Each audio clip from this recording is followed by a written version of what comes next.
Chakramata YouTube channel ವೀಕ್ಷಕರಿಗೆ ನನ್ನ ಹೃತ್ಪೂರ್ವಕ ನಮಸ್ಕಾರಗಳು.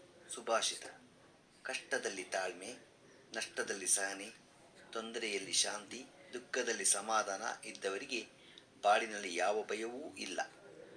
ಇವತ್ತು ದಿನ ಪಂಚಾಂಗಕ್ಕಿಂತ ಮುಂಚೆ ಕಾಶಿ ಕ್ಷೇತ್ರಕ್ಕೂ ವರಾಹಿ ದೇವಿಗೂ ಇರುವ ಸಂಬಂಧ ಏನು ಅನ್ನೋದನ್ನು ತಿಳ್ಕೊಳ್ಳೋಣ. ವಾರಾಹಿ ದೇವಿಯು ಕಾಶಿಯಲ್ಲಿ ಕ್ಷೇತ್ರ ಪಾಲಕಿಯಾಗಿ ನೆಲೆಸಿದ್ದಾಳೆ. ನ್ಯಾಯ ದೇವತೆಯಾಗಿ ಹಾಗೂ ಗ್ರಾಮ ದೇವತೆಯಾಗಿ ಕೂಡ ನೆಲೆಸಿದ್ದಾಳೆ. ಕಾಶಿ ನಗರಿಯ ರಕ್ಷಣಾ ಜವಾಬ್ದಾರಿಯನ್ನು ಈ ವಾರಾಹಿ ದೇವಿಯ ನಿರ್ವಹಣೆ ಮಾಡುತ್ತಿದ್ದಾಳೆ. ಹಗಲಿನ ಸಮಯದಲ್ಲಿ ಕ್ಷೇತ್ರ ಪಾಲಕನಾಗಿ ಕಾಶಿಯನ್ನು ಕಾಲಭೈರವೇಶ್ವರ ರಕ್ಷಣೆ ಮಾಡುತ್ತಾನೆ. ರಾತ್ರಿ ಸಮಯದಲ್ಲಿ ವಾರಾಹಿ ದೇವಿಯು ಉಗ್ರ ಸ್ವರೂಪದಲ್ಲಿ ಕಾಶಿ ಕ್ಷೇತ್ರ ಪಾಲಕಿಯಾಗಿ ಕಾಶಿಯನ್ನು ರಕ್ಷಣೆ ಮಾಡುತ್ತಿದ್ದಾಳೆ. ಕಾಶಿಗೆ ವಾರಣಾಸಿ ಎನ್ನುವ ಹೆಸರು ಬಂದಿದ್ದು ಕೂಡ ಈ ವಾರಾಹಿ ದೇವಿಯಿಂದ. ಕಾಶಿಯ ರಕ್ಷಪಾಲಕಿಯಾದ ವಾರಾಹಿ ದೇವಿಯು ದೇವಸ್ಥಾನ ಇದೆ. ಅಲ್ಲಿ ಬೆಳಿಗ್ಗೆ 2 ಗಂಟೆ ಹೊತ್ತು ಮಾತ್ರ ದೇವಾಲಯ ತೆರೆದು ಇರುತ್ತಾರೆ.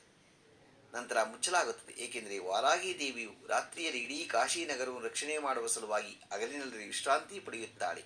ಹಾಗಾಗಿ ಬೆಳಿಗ್ಗೆ 2 ಗಂಟೆ ಸಮಯ ಮಾತ್ರ ದೇವಾಲಯ ತೆರೆದು ಇರುತ್ತಾರೆ. ನಂತರ ಮುಚ್ಚಲಾಗುತ್ತದೆ.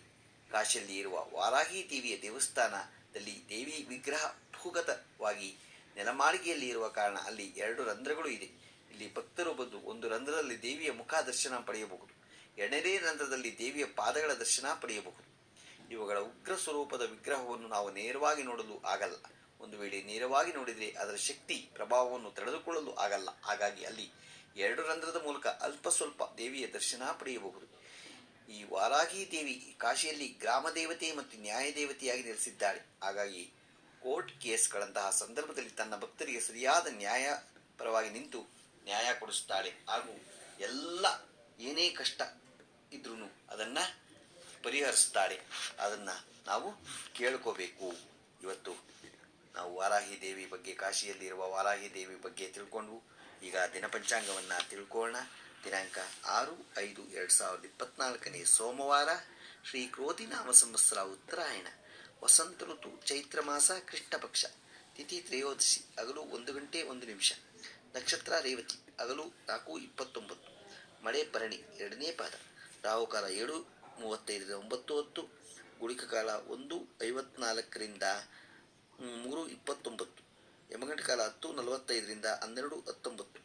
ಇವತ್ತು ಯಾರು ಹುಟ್ಟುಹಬ್ಬ ಆಚರಿಸ್ಕೊತಿದ್ರು, ಮದುವೆಯಾದ ದಂಪತಿಗಳು ವಾರ್ಷಿಕೋತ್ಸವ ಆಚರಿಸ್ಕೊಂತಿರೋರಿಗೆ ನಮ್ಮ ಚಾನಲ್ ಕಡೆಯಿಂದ ಶುಭಕಾಮನೆಗಳನ್ನು ತಿಳಿಸ್ತೀವಿ. ದೇವರು ಅವರಿಗೆ ಆಯಸ್ಸು, ಆರೋಗ್ಯ, ಐಶ್ವರ್ಯ ಎಲ್ಲ ಕೊಟ್ಟು ಕಾಪಾಡಲಿ ಅಂತ ನಾನು ಕೇಳ್ಕೊತೀನಿ. ನಮ್ಮ ಹೆಬ್ಬಳಲು ಶ್ರೀ ಚಕ್ರಮಾತಾ ಯೂಟ್ಯೂಬ್ ಚಾನಲ್ ಯಾರು ಸಬ್ಸ್ಕ್ರೈಬ್ ಆಗಿಲ್ಲ ದಯಮಾಡಿ ಸಬ್ಸ್ಕ್ರೈಬ್ ಆಗಿ ಲೈಕ್ ಕೊಡಿ. ಇದು ನಿಮ್ಮದೇ ಚಾನಲ್ ಆಗಿರೋದ್ರಿಂದ ನಮ್ಮ ಲಿಂಕನ್ನು ಬೇರೆ ಗ್ರೂಪ್ಗಳಿಗೆ ಫಾರ್ವರ್ಡ್ ಮಾಡಿ. ನಮಸ್ಕಾರಗಳು.